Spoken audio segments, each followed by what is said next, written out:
Jesus, what's with you? I mean, you've been gone a long time, man. I called your wife, called your peg. Where'd you go, man? Tell me what happened. Joe, this whole thing is just a huge slap in our faces. It's like somebody just slapping us in the face as hard as they can over and over. Yeah, I've been gone a while. It's because Sarge told me that he wanted to pick me up at the Looms on Western Avenue, and it was still dark out.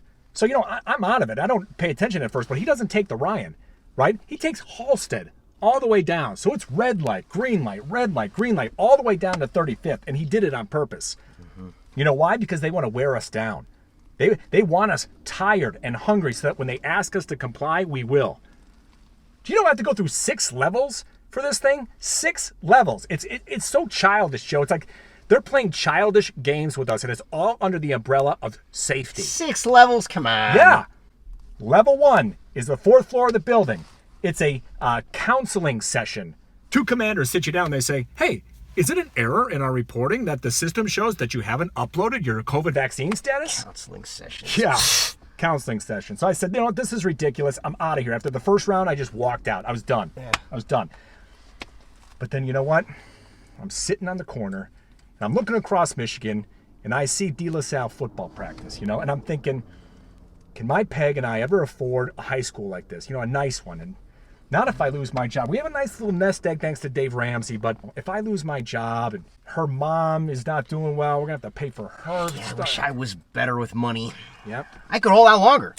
We checked our family piggy bank the other day. We got like $456 collectively. That's all we got is our family savings. That's why we got to go back in. Against all my instincts, I go back into the place. And my goal was to really try to carve some time to explain to them, like, why I think this is wrong, but they just whisk you through, they're not listening. They're just drones. So round 2, the commander reads you their policies, right? And then they sit you down at a computer and say, did you need access to a computer to upload? And I said, no. So they said, oh, then why don't you fill out this paperwork that says you're not in compliance? Then they send you up to round 3, which is HR, different floor. Same spiel. Oh, would you like to comply? No. Fill out all this paperwork, but then they stripped me of my ID and my badge. They called it a soft strip. Soft strip? Ain't that the name of that booby joint over there in Ogden where they don't serve alcohol and the lady's got to dance in silhouette? No, it's just a coincidence. It's not the same.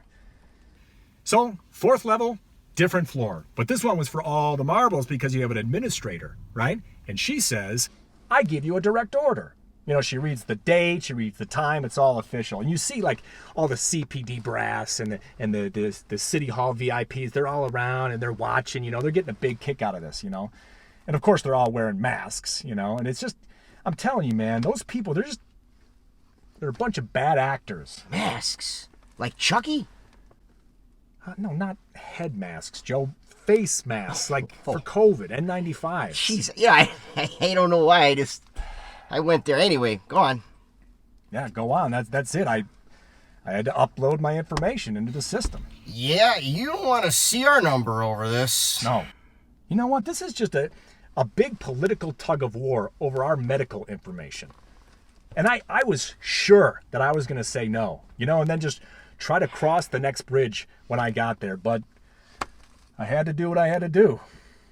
Round 5 was back up to HR to get my ID and my badge reinstated. And then round 6, back to the first floor so that the commanders can reassign me to the beat. And here I am at the end of all of it, sitting next to a balding old man. Wow, what an ordeal. Yeah. Listen, man. When your number gets called and you go in, the first thing you need to do is align yourself with somebody. You find an FOP lawyer as a partner. Somebody who knows how to play the game. That's the only way you're going to get through this. Try this guy. He was good. His name's Barsky. Barsky. Hey, listen, man. You look like you've had a pretty rough day. Why don't you head on home and I'll cover your shift. Sure you want to see your peg. Probably missed her,